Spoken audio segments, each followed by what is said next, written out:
wuxuu idinka baahan yahay inaad u ducaysaan oo aad ilaahay u baridaan inuu ilaahay Ismaaciil ka soo saaro gacantaasi uu ku jiro waxa jira fanaaniin ka soo jeeda magaalada Boorama oo ku nool dalka Mareykanka fanaaniintaasi ma u tageen Ismaaciil من نلاصو حريرين ذيك كقوسهان مدام فنانين تاسي أي كسر جدا مقالة بورما. وفنان صوماليات ومدة الصوماليات نفنان بوي هاي. إن فنان كو سيدي دبا مقرصومه. وحو حقف براه بالشدة كترة مقرصومي كريو. واحد سيدي يا فرتك ساعة جدا بيسي وين براه بالشدة لو فاقدة يعرفها كوسابسان فنان كصوماليات إسماعيل محمد برخد إسماعيل دان كاسو مدنكي جدا بيكوحنا dalka Mareykanka hadaba xaaladda guud ee fanaankaasi aan ugu kurgalno waxaan u soo booqnay hoyga magaalada Boorama ee ka degan tahay ayaan Maxamed Barkad oo walaalihiin Ismaaciil Danan waxaana nooga warbixisay xaaladda guud ee ku sugan yahay fanaanka Soomaaliyeed ee Ismaaciil Danan Ismaaciil Maxamed Barkad Ismaaciil Danan hawshiisu ma aha mid imika bilaabantay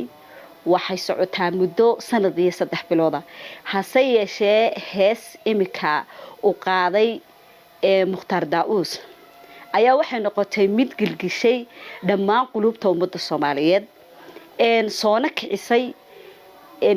hawsha imika taagan ee baraha bulshada qof walba halku doonay uu rabo inuu ka galo dad waxaad moodaa in ay kicisay Soomaalinimadu oo ay iyagu rabaan inay arinta Ismaaciil ka gungaaraan dadna waxaad moodaa inuu hunguri u galay oo baraha bulshada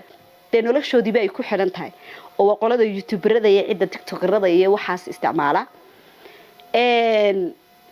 dadna waa dad damiirkoodii u adkeysan waayay oo Soomaalinimo ugu adkeysan waayay arinta Ismaaciil ee soo jiidantay sanad iyo 3 bilood socota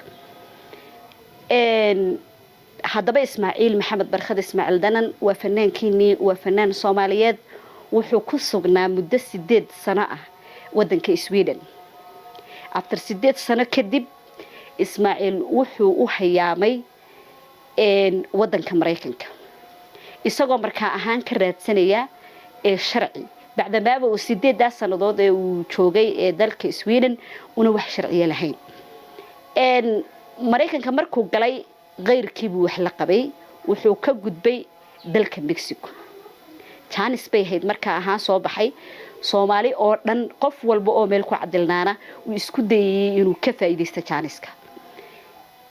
Ismaaciil markuu tagay wadanka Mareykanka ee uu ka gudbay xuduudii Mexico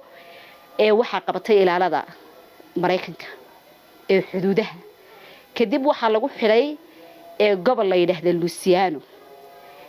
after 3 days marka ay dadku ku jiraan goobta ay ku xidhan yihiin immigrationka waxay wacdaan qof walba adresska u haysto iyo qofka uu rabo inuu ku dago dan Ismaaciil hawshiisu waxay ka bilaabantay inuu adresska dadkii uu ku ahaa ay iyagu cadaadiyaan oo ay halkaas soo gaarsiiyaan oo ay teleefanadii iyo waxyaabihii uu kula xidhiidhayay oo dhan ay ka qaban waayaan taasi waxay sababtay Ismaaciil halka imika uu taagan yahay inuu joogo hase yeeshee annagu waxaan u aragnaa qadarka Ilaahay hawshan inay ku socoto wixii Ilaahay keenana mar leebaba lagama gudbi karo Ilaahay hawsha dhameystiran mooyaan markaa bahda warbaahintu waxa igu soo booqateen ina ogaataan in xogta dhabta ah ee Ismaaciil Danan bacdamaaba dadka Soomaalidu qof walba dhinac ula kacay hawshii laba baan u kala qaaday anigu markaan arkay social media labadaan u kala qaaday waxa weeyaan inay dad yihiin dad hungurigoogiiba u galay inuu faaleeyo arinta Ismaaciil dadna waxaan u qaaday dad igu sawir leeyahay iyagoo aan xog bahayn oo Ismaaciil arintiisaba aan hayn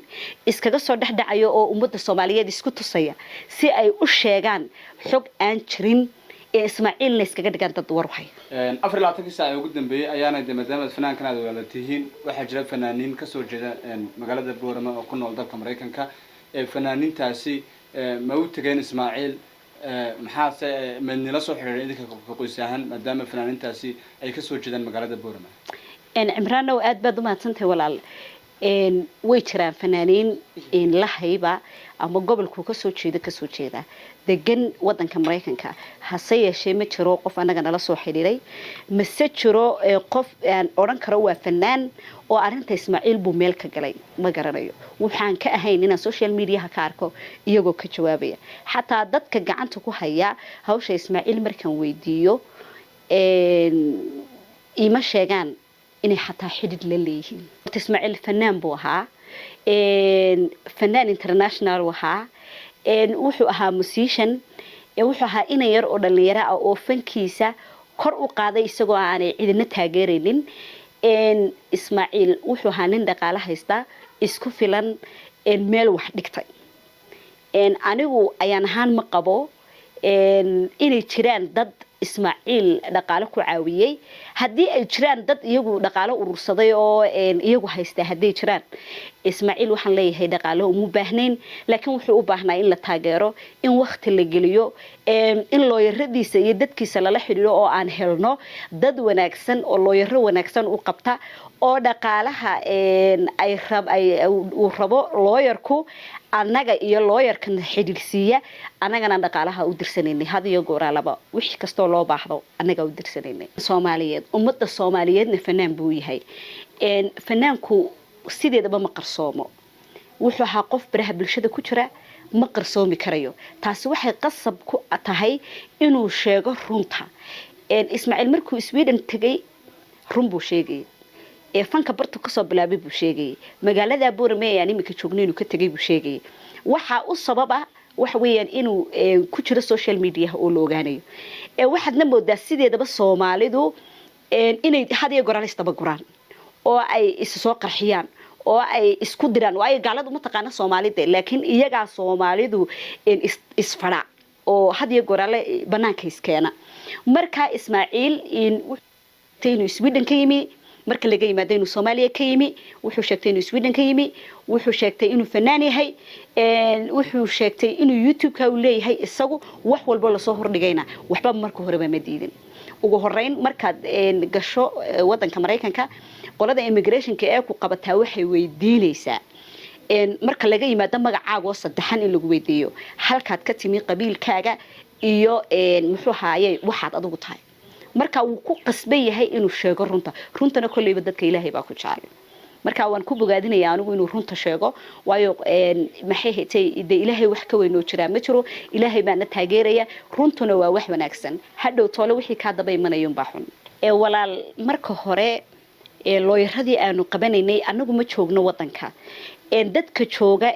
wadanka Mareykanka jooga ee aanu la xiriirnay ee aanu rabnay inay hawsha iyagu gacanta nala qabtaan waxay noqdeen horta